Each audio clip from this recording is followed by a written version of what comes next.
This by chanting a few Sanskrit shlokas, very short, and then I'll begin the presentation.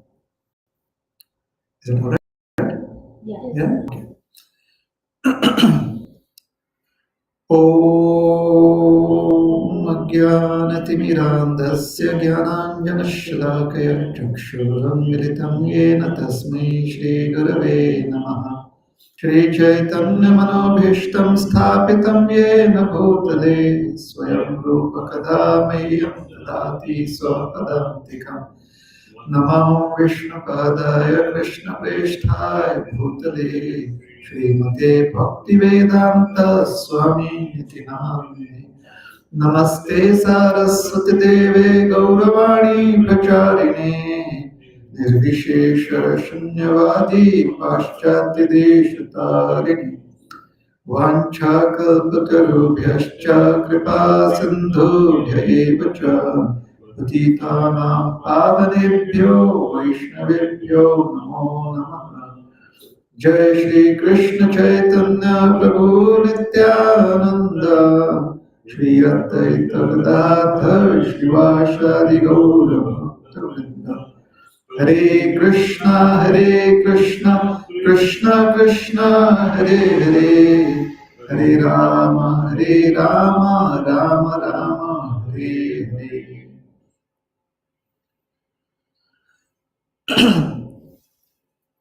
Hello, everyone is comfortable? Yeah? Okay. So, I would like to begin by telling you a story. It's a short story.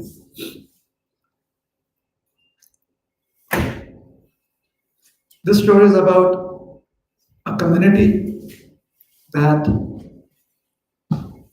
was very much devoted in their practices towards worship of God.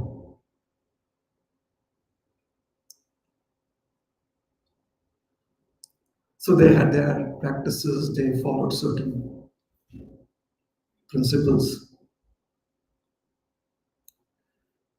And to fulfill their daily needs in terms of shelter, food, etc., they needed to, or they were also having some occupation, some work that they would do. Let's say this community lived somewhere beyond Dublin, Pleasanton, that side, and they would come, a lot of them would come downtown to work. It's SanJose, somewhere in the Bay Area. All right? So they're very devoted. They come to this area. A lot of them were working for the IT companies.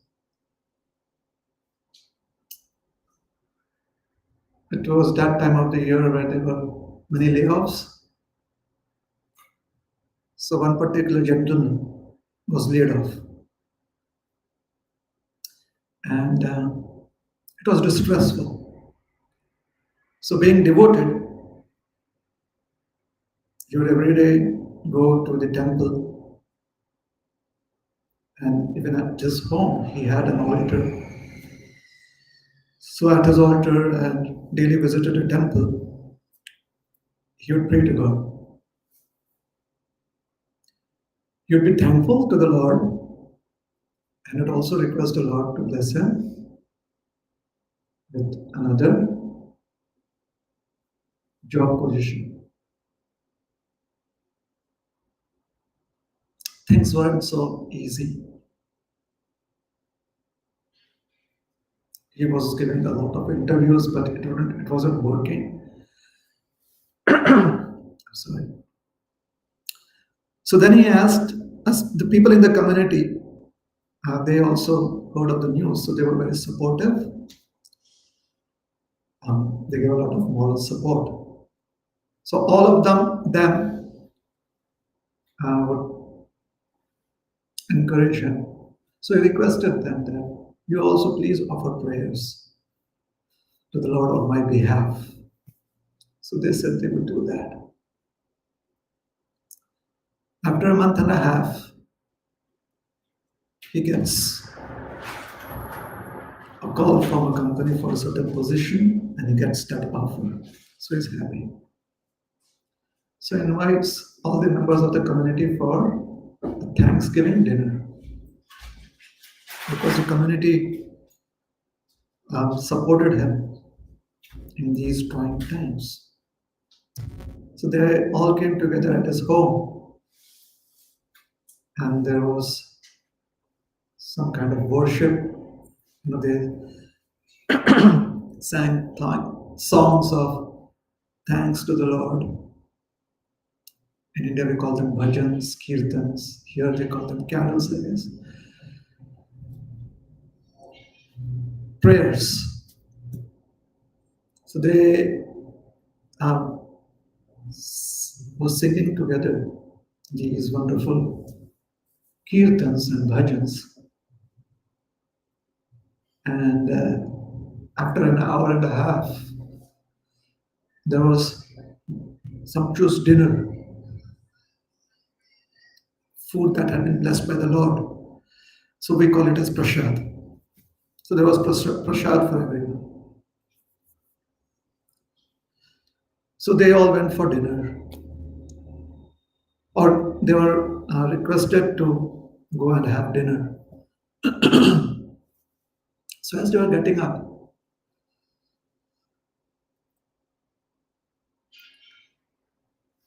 the gentleman who had invited all of them, he had a little girl. So the girl, she asked everyone to sit down, like, please, please sit down, sit down. We have to offer our prayers to the Lord. So the others told her that we've already done that. We've already glorified the Lord.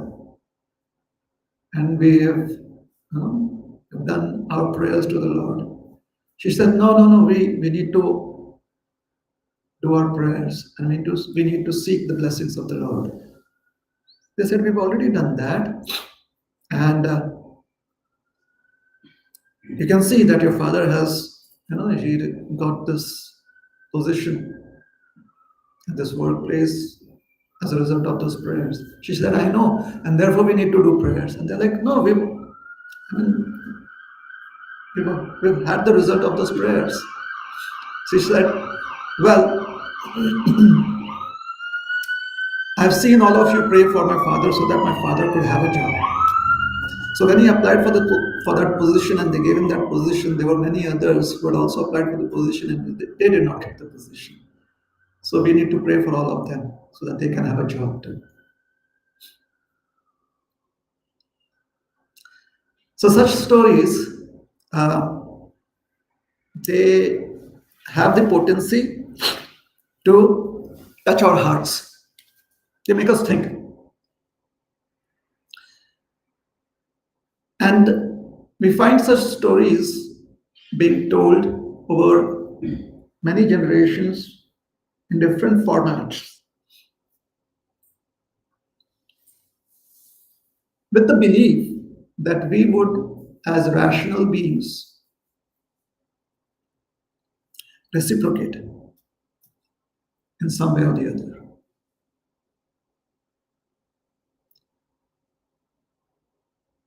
This belief in our rationality, this belief that we have the potential to understand emotions, is sometimes very much underplayed, it's taken for granted. Because an analytical mind would try to decipher what makes us rational.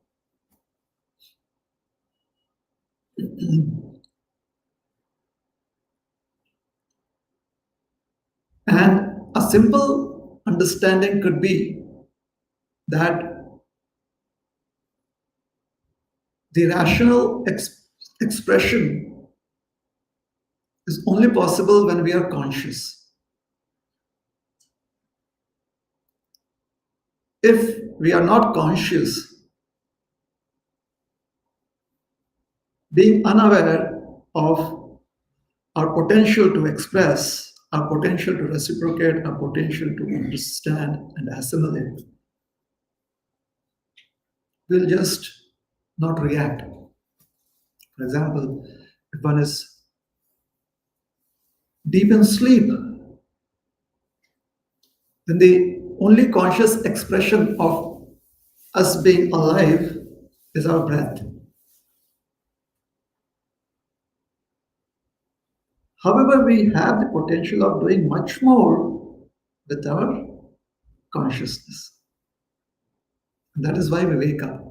Or we can say that that is how we differentiate the state of sleep from the state of wakefulness.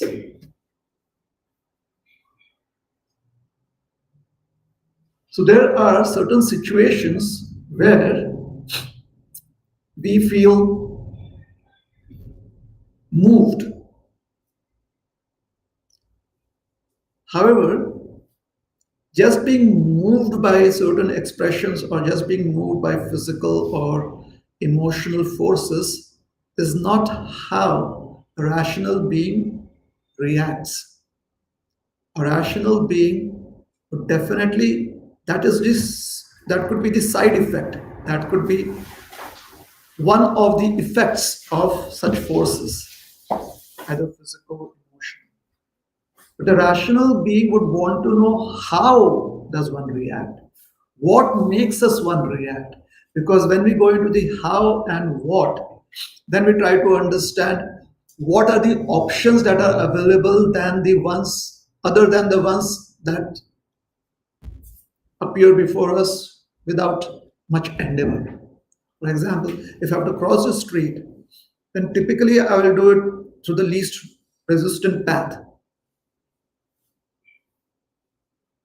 However, when I try to do that, there is always the possibility that I could overlook certain other options and possibilities, which could stop me as a rational being from innovation, from experimenting.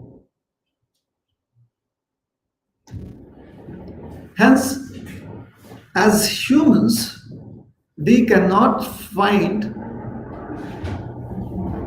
long-term satisfaction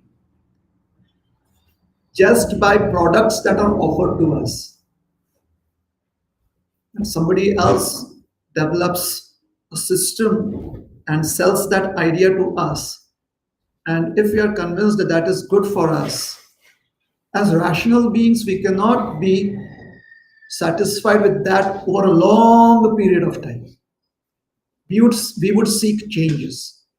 However, when we come up with our own innovation, we find it more comfortable if that innovation, with that innovative effort, we develop a system of comfort for ourselves. This is just typical, flight or fight response. That is how we, as rational beings, we either accept a situation and try to see what other options are available, or we accept the situation and do not look for any other option because we don't want to innovate.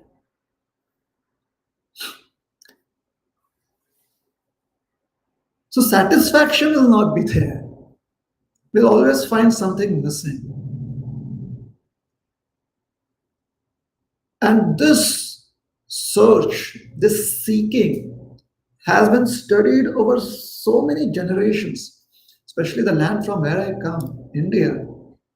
I mean, it has been like hundreds of years, centuries of thought processes that has been put into the why of rationality. Why does a human being have that ability to be rational? And based on that, there are certain ideas that I'm going to put forth. According to a certain school of thought, a living force, let's say I'm alive, a baby is alive, a goat is alive, a crow is alive, a raven is alive, a fish is alive, plants are alive. I mean, wherever there's a living force. So, according to this school of thought, a living force undergoes what is known as the flowering of consciousness. So, it's a flowering process. Now, from the understanding of science, we know that ultimately, when a plant flowers, it's for further creation. The flowering of a plant typically is for further creation. So the creative impetus is there. So when we speak of flowering of consciousness, they are suggesting how can you find a creative impetus within yourself to discover yourself. For that, we may need tools from outside. We may need tools that are external to us. I may need objects so that I can see.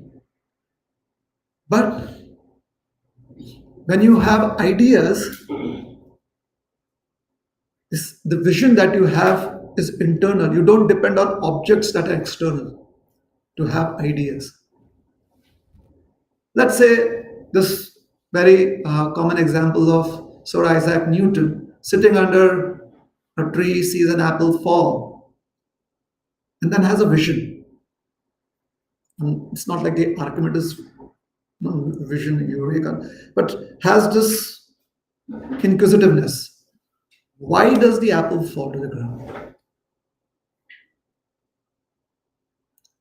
Now, that was stimulated by an external object, but the principle, the idea that cropped up within his brain, the object was not external, it was internal. It was something that Newton was contemplating upon. Another example, a toothpaste company was trying to understand how does it increase its profits, because increasing the size or having less paste inside the tube, they've tried all of that. So if they would do anything more on that, they would lose their customers. So they're trying to brainstorm. None of them could come up with good ideas, any better ideas. So finally they thought that maybe we should open this up to our workers. So one gentleman who would be working on the factory floor for decades, he comes up with the idea. He says, why don't we increase the size of the nozzle? They're like, oh, that definitely can push up sales. Because when you increase the size of the nozzle, the psychology of somebody who wants to brush their teeth with a brush, they want the paste to be on the entire length of the bristles. So if the size of the nozzle is more quantity of paste would be on the bristles. So they'll use up the paste much more quicker. Sales go up. This imagination, this kind of understanding is contemplation. Some of them comes from your own practical experiences. So the flowering of consciousness is about how do we understand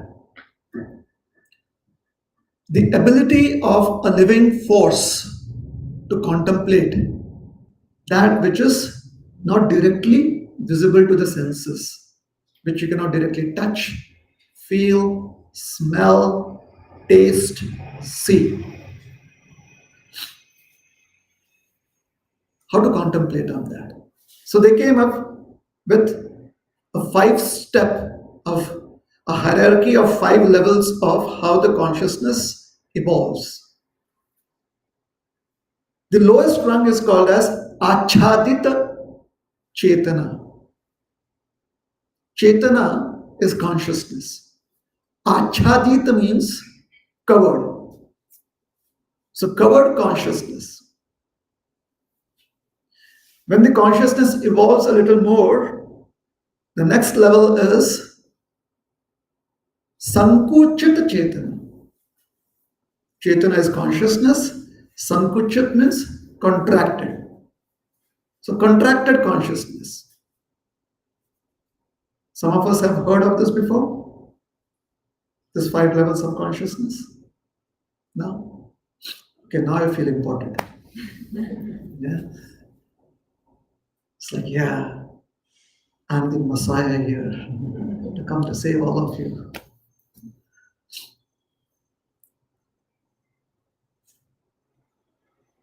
That was a bad joke. Anyways. Sankuchita Chetana. Sankuchit means contracted. The third level is Mukulita Chetana. Mukulit is budding consciousness. The fourth level is Vikasita Chetana. Vikasit is developed consciousness or developing consciousness. And the highest level of expression of consciousness is Purna Vikasita Chetana. Chetana means consciousness. Vikasit is developed and Purna is fully developed. Alright? So fully developed consciousness. Where do we see these various levels of consciousness? So that is described.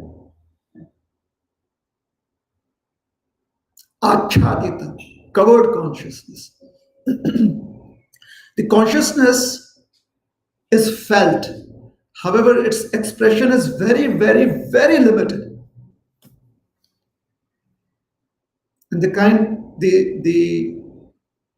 in the world where we see covered consciousness is amongst trees, creepers, the non-moving living entities. How do they express their consciousness? They can simply express their consciousness through the 6 changes of life. Birth, so they experience birth. Then there is growth. Then stability, they don't grow anymore. Stability, then expansion. They give rise to offsprings. Expansion. 5th is dwindle, and 6th is death. So we got that: birth, growth, stability, expansion, dwindle, death. So when the living force expresses its consciousness only through these 6 changes that it goes through life, that is all. It simply exists because it's born. And since it is born, it has to grow. Since it is growing, after some time, that's all. There's no longer going to be any more cell division in terms of growth. So it stops growing. There's stability now. Then it has to further its species. So there will be offsprings. There will be some process by which it creates more seeds. Seeds can be sprouted. Finally, there is dwindling. And then there is death. All the 5 stages of consciousness are going to experience this. All of them. They'll have the 6 phases of being alive, from birth to death. Beyond that, they cannot express. They can only express in these terms. Unless and until you see them in some animated format, on your cell phone or on the screen, that is where they'll talk, that is where they'll date, that is where they'll have a family. That's just the animated world, the world of animation. In the real world, their expression is only through these six changes.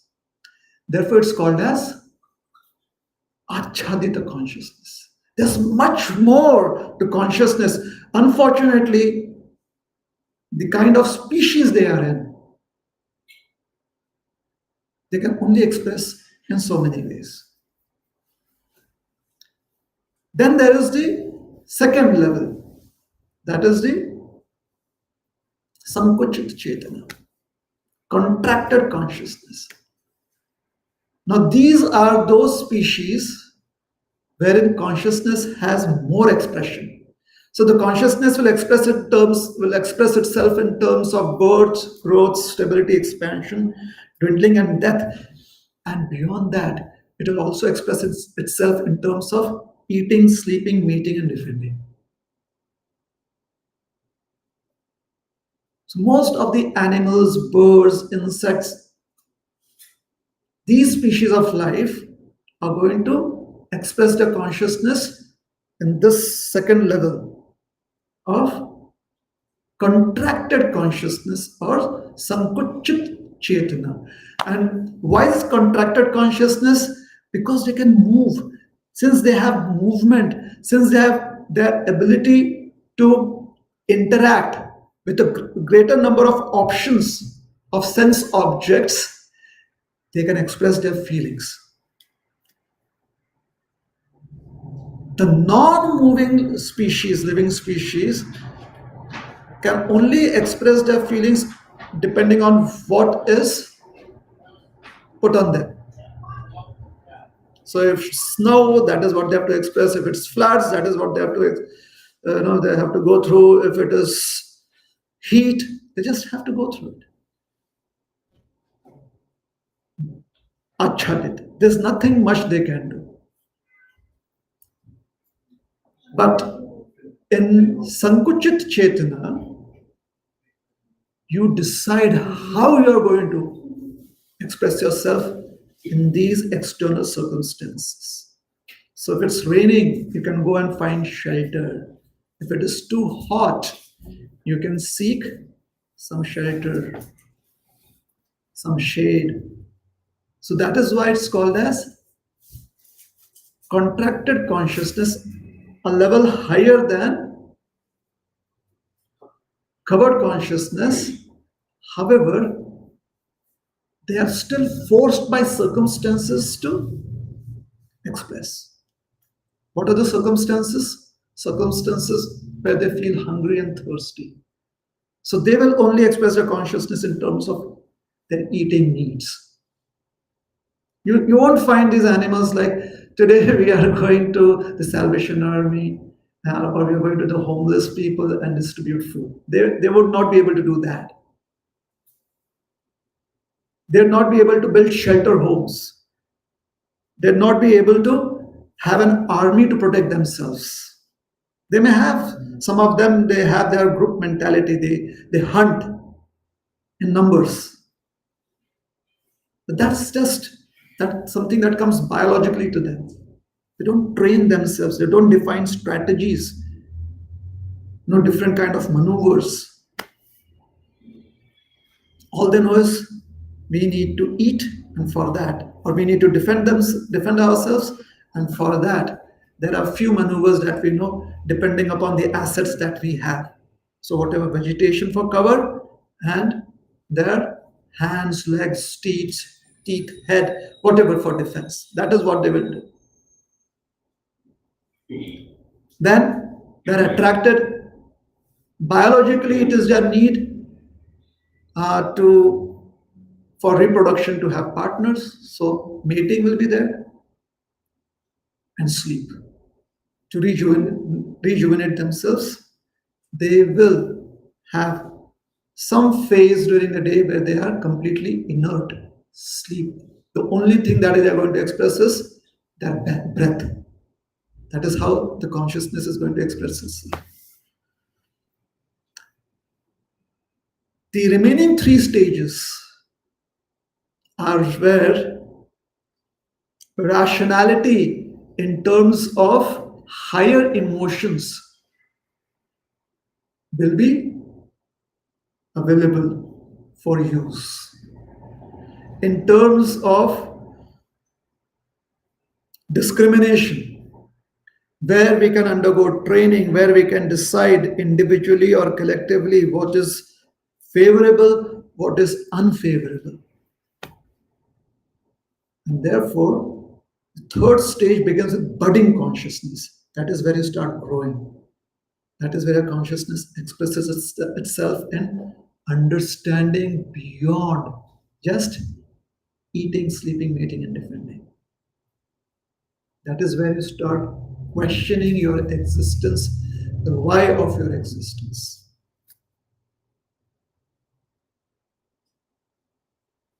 So there are three levels, right?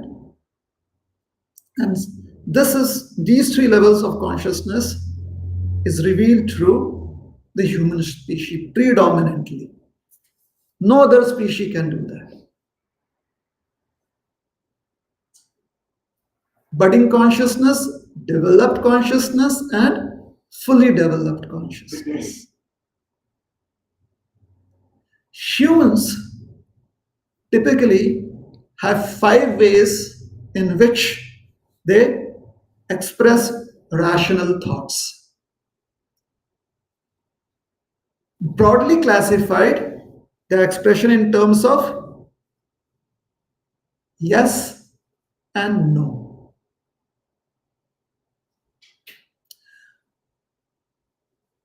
To have a good common understanding of yes and no, there would be a value system that they come up with. That I will not hurt you as long as you do not hurt me. A value system. They come up with that. So the training is given. A child growing up does not have much discrimination, does not have the power for discrimination. So training is given to the child. No, that is not good. What do you say when someone is uncomfortable? Made up, you make someone uncomfortable. What do you say? The child says sorry. Very good. That's how it is. So a certain value system is inculcated. Can we do that with animals? No. Humans can do it with animals. Animals cannot do it with animals. So human expresses rational discrimination based on yes and no. 5 ways a human does it. The first is niti shunya. They know what the values are. They know that these values have been accepted, but they are of their own choice. They are completely against those values. They're like, I don't care. I only care about myself. So niti shunya. It's not that they want to develop their own value system. No.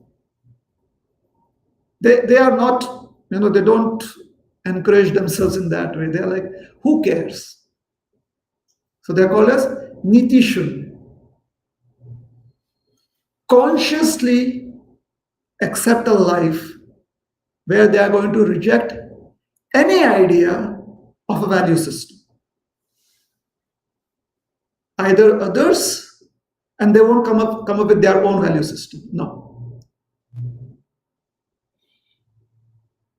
It's just how they want to express themselves. So sometimes they may feel very magnanimous, sometimes they may want to be very selfish. It just depends on their whim and fancy.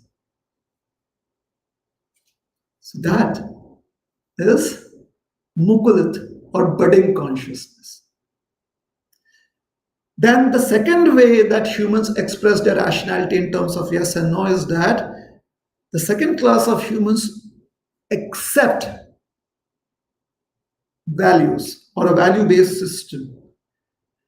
However, they are not comfortable with accepting the existence of a supreme intelligence. So they are called as Nirishwar Naitika. That hey, we came up with the value system, we as humans developed it. So that is it. And their answer to how about the creation and the mysteries of the creation is like it all is simply interaction of various modules, biological modules, physical modules, chemical modules. That is how they want to understand. However, they want to have values. Their understanding of how the earth inherently has its propensities, how the different planetary systems and let us say the various life systems on earth or elsewhere, the inherent complexities of it and the principles governed or the principles that govern those systems, it's just by interaction of certain modules. Typically, an intelligence is going to ask what brings about the interaction. Because interaction means movement.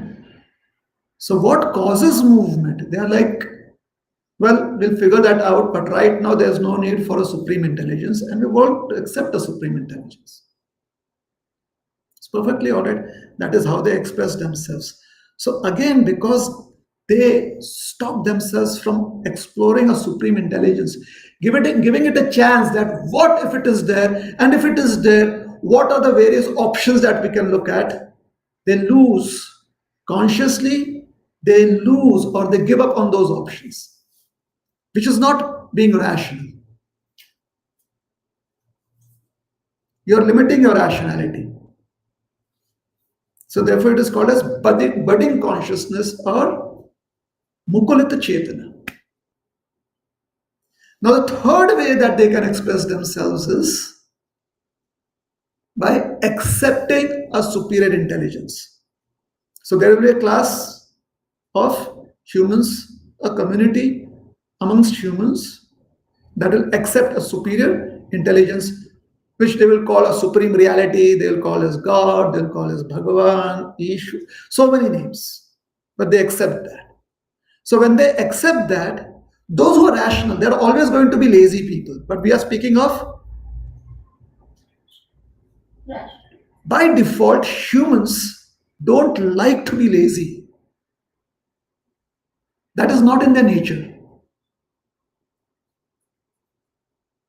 If they are physically lazy, then emotionally or mentally they are active. They cannot be inert. A living being can never be inert. It's next to impossible. But they try to do that.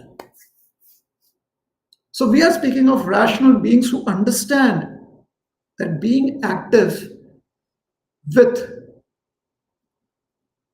and or choosing our options such that we are productive in our actions is how rational beings express themselves.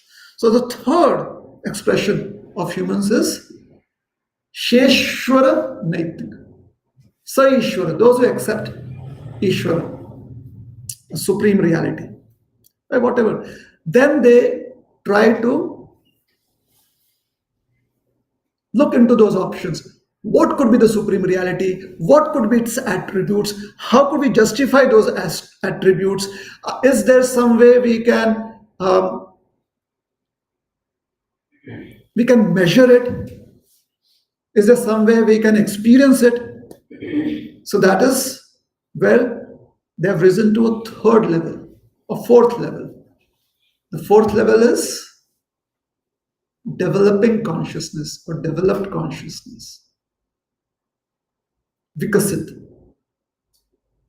So when one accepts a supreme reality along with other options, along with value-based system, along with understanding of what is favorable eating, mating, sleeping, and defending, along with how does the body undergoing so many changes, what options the body give us. For example, when we are young, we are just born, what are the options available for us for exploration? When we are growing up, what are the options available for exploration? So thinking into all of that causes a consciousness to flower more. When we say flowering more, it means much more expression. So now you start exploring not just the external world, but you start exploring the abstract concept of the Supreme Creator. It's like trying to understand certain concepts like pi, infinity, concepts like that. So you start exploring that. And when you explore that, that is where certain discoveries are made in the practical world that we live in. Because you're exploring the universe now. Where we don't accept the supreme reality, or you only experience a universe that you think corroborates your understanding of rational existence. But when you accept a superior reality, you're open more to options available.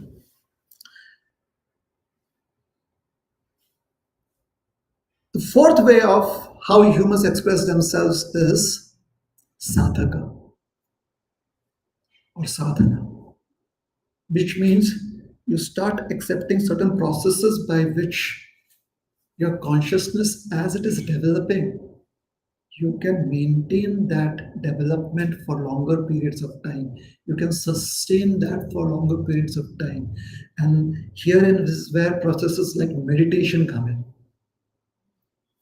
You start feeling your life force and what experiences can you have with understanding your own life force. So a lot of, on the lower level of this fourth expression is where martial arts comes into being. You try to understand how the life force functions through the various limbs of your body and its effect on the external world and its consequences on your existence. Do you need to express it outside, or do you hold back? Because this body has the potential to give existence to another living force's body. There's nothing more powerful than that. To have the ability to create the body of another living being is very, very powerful. And it has to be properly channelized. So, rational beings understand creation. And then they want to understand the purpose of creation. Why should there be creation? What is it that we are seeking to find out through creation? What is the goal? And when one has some desire to go towards that goal, to establish a goal, and to reach that goal, then one undergoes austerities. Then one seeks training. Then one does what is known as sadhana or regulated practices.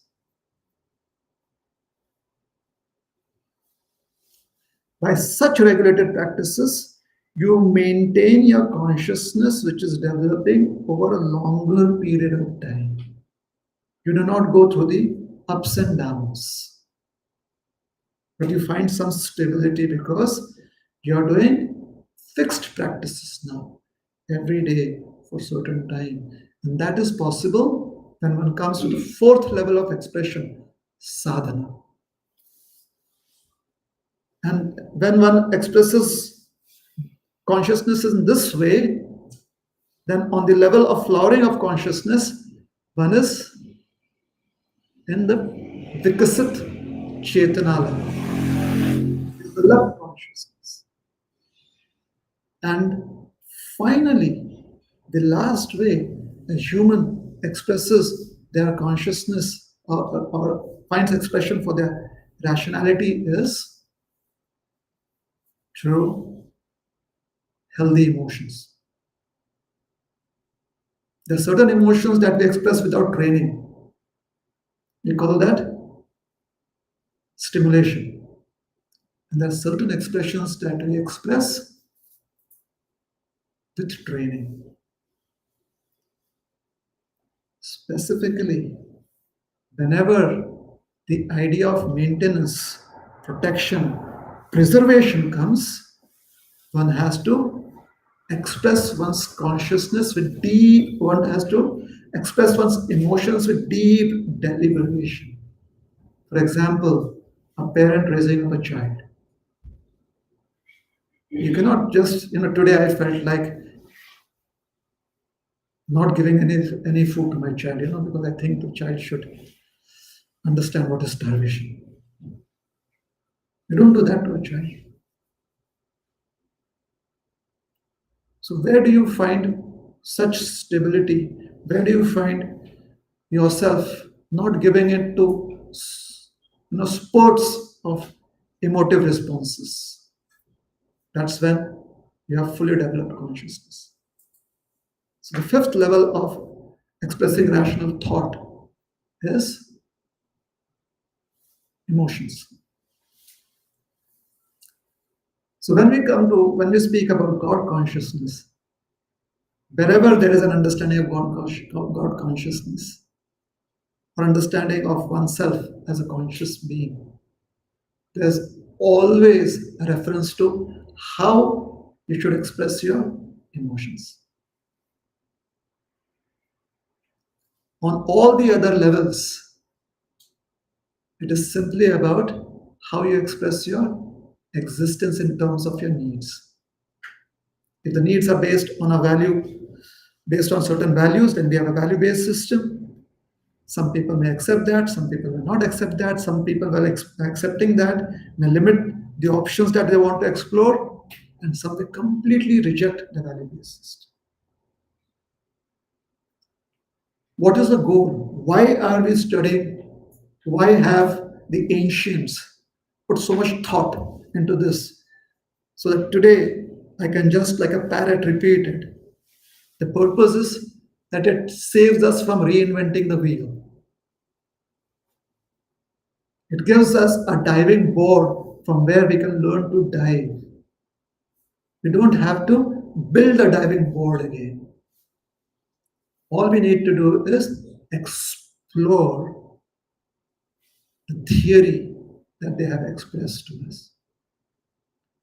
Emotions, when properly expressed, when emotions are properly expressed, gives rise or it produces the most healthy creations that is beneficial to a large number of species existing in this world.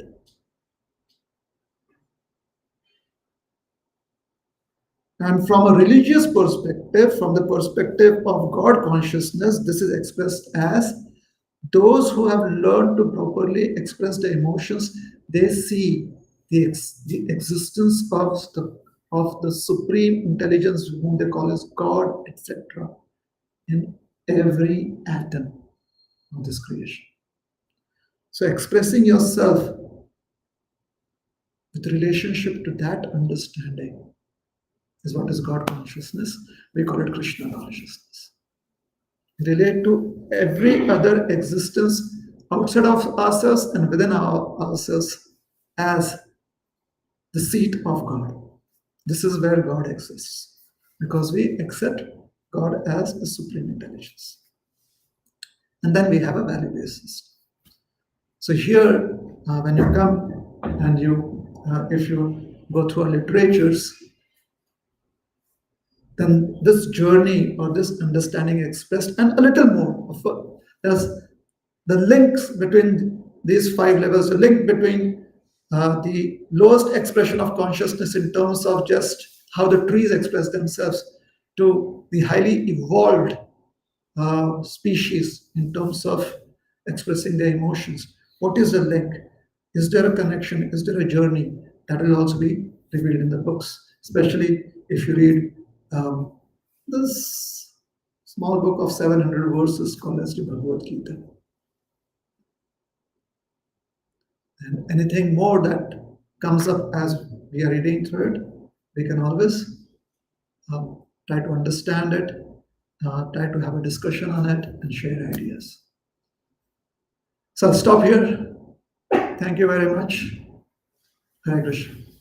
Are there any questions or comments?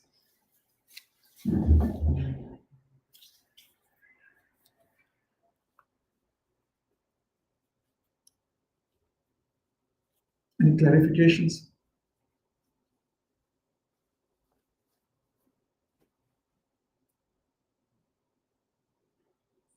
Anyone would like to share?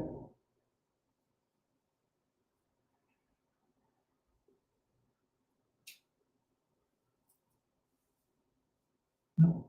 So,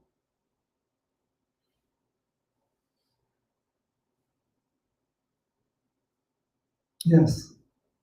Thank you so much. I really like how you technically built one stage upon the other, right from the covered consciousness to the higher consciousness. So that gives so how I look at it is that gives us an opportunity to see where we are seated right now and where do we progress towards the developed and the fully developed consciousness from where we are.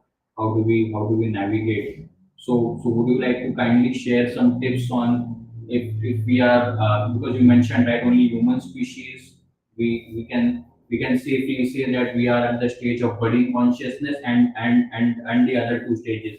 So how do we navigate our way from the budding consciousness to developed and then the fully developed consciousness?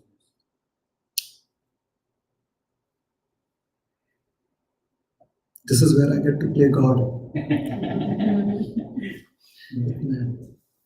Born there, that stick. This you shall follow. Well, from my own personal experience,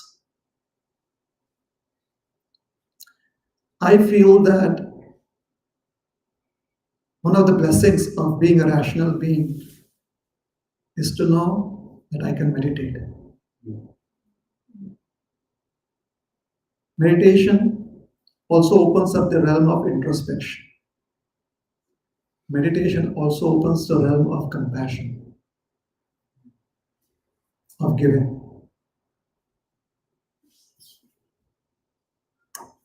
There are many other qualities that it has.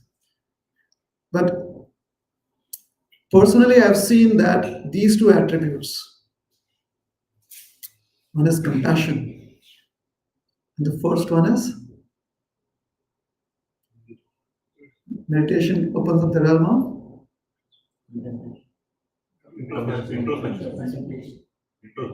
introspection. Introspection. These two have a very calming effect on the mind. Somehow or the other, I feel that 1,000 solar years away, there is some existence called as peace. And when I meditate, it just gets pulled towards me through introspection and finding ways to give. It brings in this feeling of peace. I've also tried to do it otherwise. where I just want to calm my mind. It's been helpful. But it just takes a horn somewhere to break that state of tranquility. Just some distracting sound, a distracting thought. Introspection, understanding that how one has the potential to give. Like all I need to do is water a tree. How much does it take? All I need to do is, if there's some dirt lying somewhere, just pick it up. You never know. An insect can get buried under it. A child could trip over it. You never know. But the idea that this is possible, it just takes some effort. And to come to a state where consciously we are aware of it, how the actions happen on an unconscious level, a subconscious level. It becomes a habit. It brings in a kind of tranquility. So, what practices of medicine of meditation I do? I've been practicing sound meditation for almost 3 decades now. I meditate on sound at least 2 hours every day. As you are mentioning repetitive sound, no, I heard that. I kind of, how do you say it? I was eavesdropping, I guess.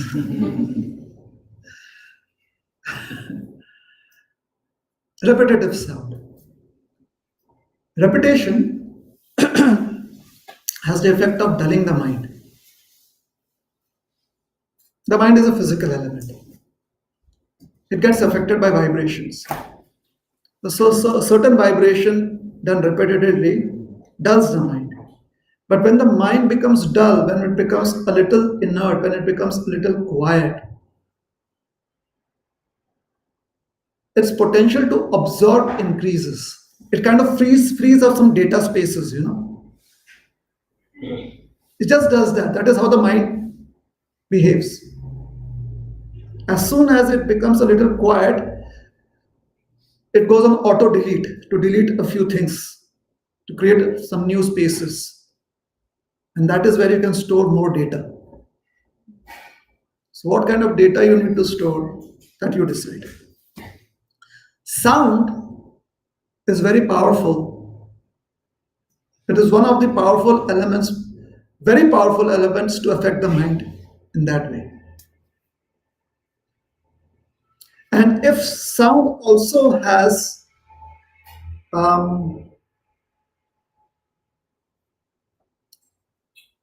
well-informed faith included in it, you have properly informed yourself about the faith that you are going to accept in your life. Somehow or the other, that amplifies the effect of sound on the mind.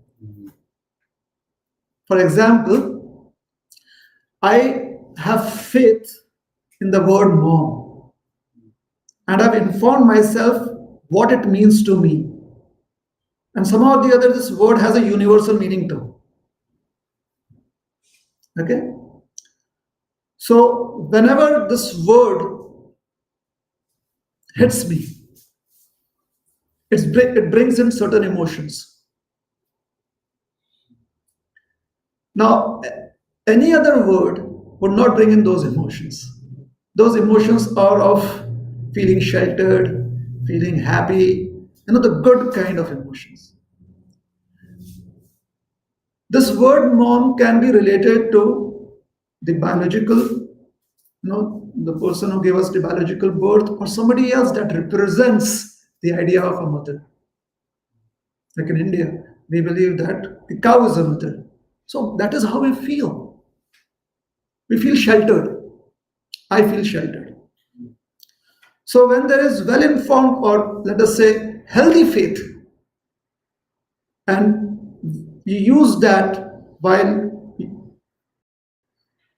or you have that while you use sound, then its effect on the mind is amplified. Now, not only does the mind have data to or have space to collect more data, the mind also has the ability to innovate with that data. So, typically, people who have had some good experiences in relationships, when they go into this state, you find a lot of creative things that are helpful to the world at large come out. Right? It's just that it is how that this is the physics of the mind. So the sound that I meditate on is called as the Hare Krishna Mahamantra. It's a phrase made up of 16 words. The words, there are just 3 words that are repetitively used in this phrase till it forms a phrase of 16 words. Hare Krishna, Krishna Krishna, Hare Hare, Hare Rama, Rama Rama, Hare Hare.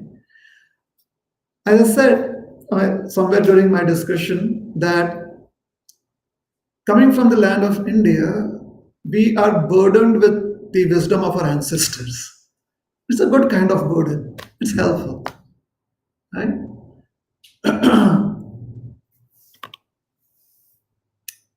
So, from that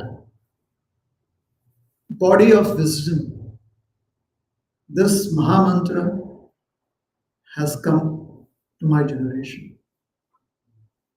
Hence, it was easy for me to use it and see if it is effective or not. And I found it to be very effective. Is it all right? Thank you so much. You're welcome.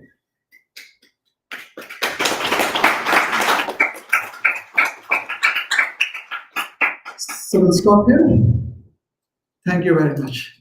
One sir. question. Okay, One question. You talked about rationality. Right?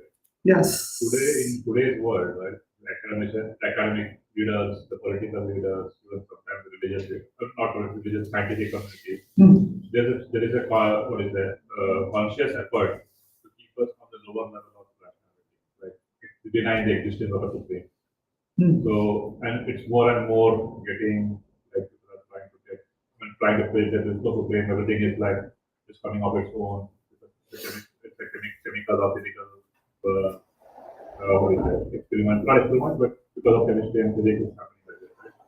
How do we then get out of that cycle? I mean, like, how do you connect to the external people and say that this is not a real thing, but there is or exist? I mean, there is a supreme beyond that. How do you connect to that? How do we connect? How do you connect? Like, how do you like counter argue that? Or Counter argue? convince somebody, or convince ourselves in a way also, like because we have there's so much propaganda on that topic. Yes. So there is propaganda of all kinds, and every group may feel that the propaganda that comes from an anti-party is actually much more than what it is. It's just a defense mechanism. It's not that it's not there. Obviously, it's there.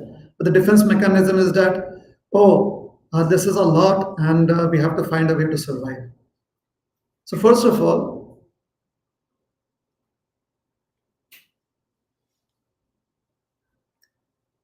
one of my teachers, the one who's written these books, somebody that I like to read a lot, is A.C. Bhaktivedanta Swami Srila Prabhupada. He had, like today, this class, I was not, I think if I listen to this class, most probably I won't understand some of the words that I used. I just don't know. I kind of used high sounding words, but he speaks in very simple language. So he says that God has given sufficient food for the elephant and sufficient food for the ant too. And they do not listen to any propaganda. The elephant finds its quota of food and the ant finds its quota of food. And there's never any shortage. Obviously, there can be circumstances where there's a drought and things like that of floods. But generally speaking, there's no shortage. So, the belief that we have sufficient resources and tools to express our consciousness, that self belief is very important. Once upon a time, some urbaners, people from the urban part of the country, they went to the rural part of the country, like really far off the radar, just some settlement somewhere. And they were shocked. They saw the culture shock to them. So they looked around, it's all dusty, old town, and they see an old man sitting on the patio there. So they say, "Hey, grandpa, was any intelligent person ever born here?" And he said, "No, only babies."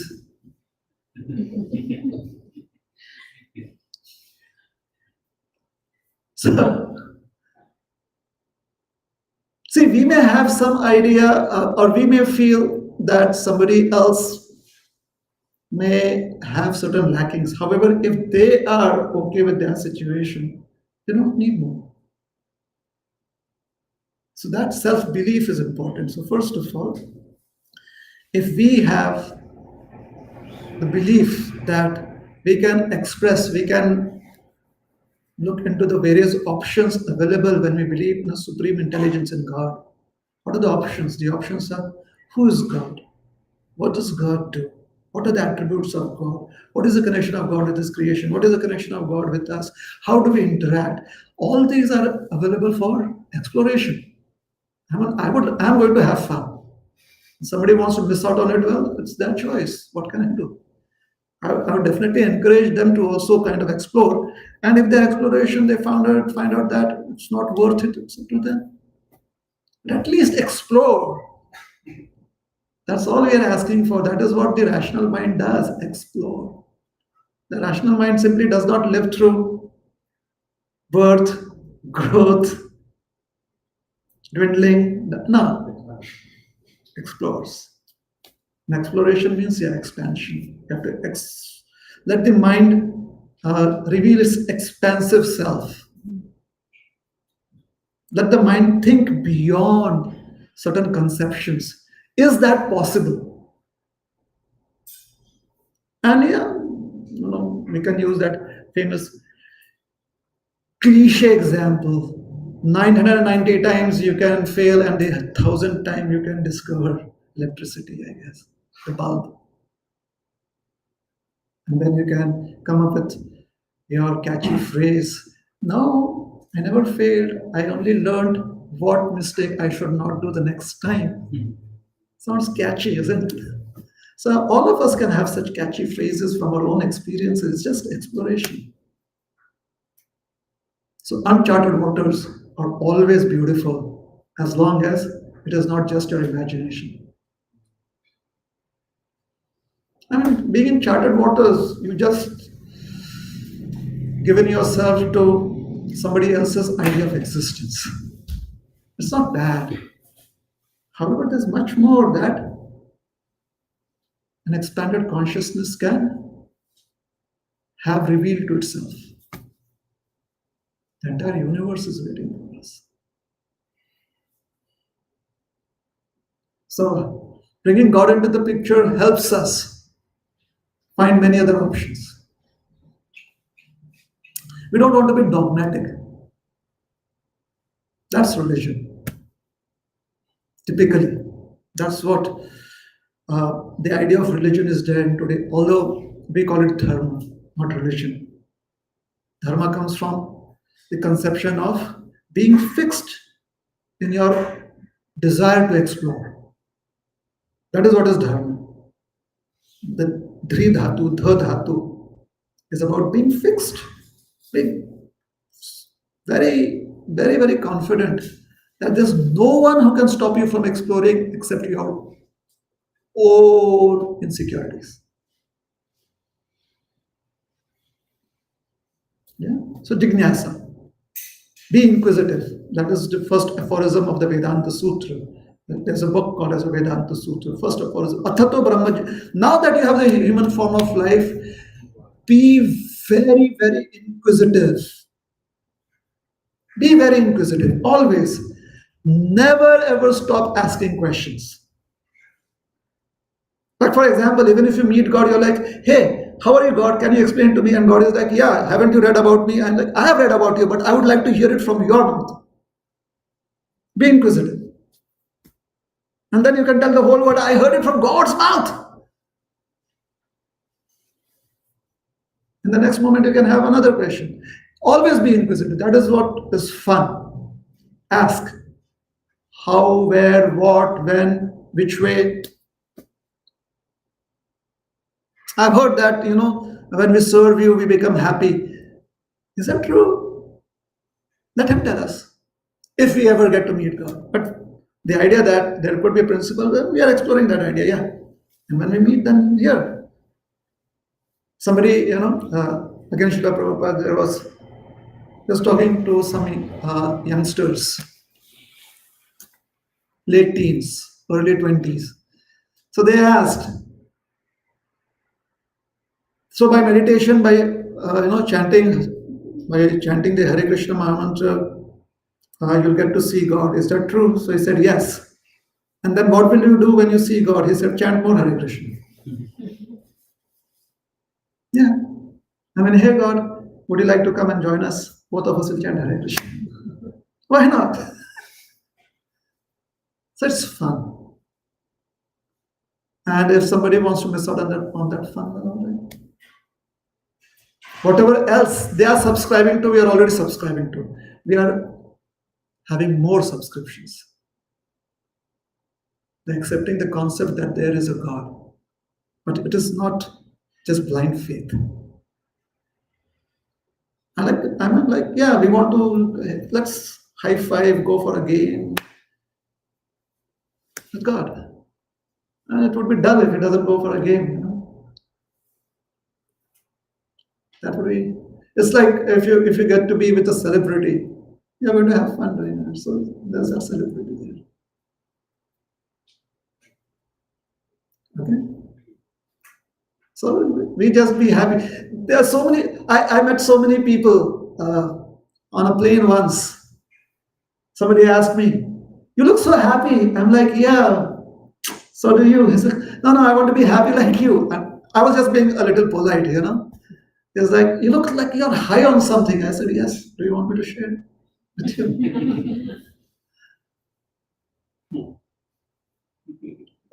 Random people sometimes walk up. There are some people that don't like my presence on the planet. That's there, like, Satan is after you.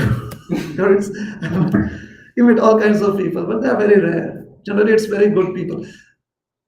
Can I offer you a donation? I'm like, yeah, sure, why not? You look so happy. You made my day. Once I was walking down the street, someone said, you glow. I said, yeah, I just washed my clothes. That's I put some glowing stuff. So nothing extra, none of the beauty products. It's just being a God, I guess. Is that all right? Yeah, so let's start. Thank you. Hare Krishna. Thank you very much.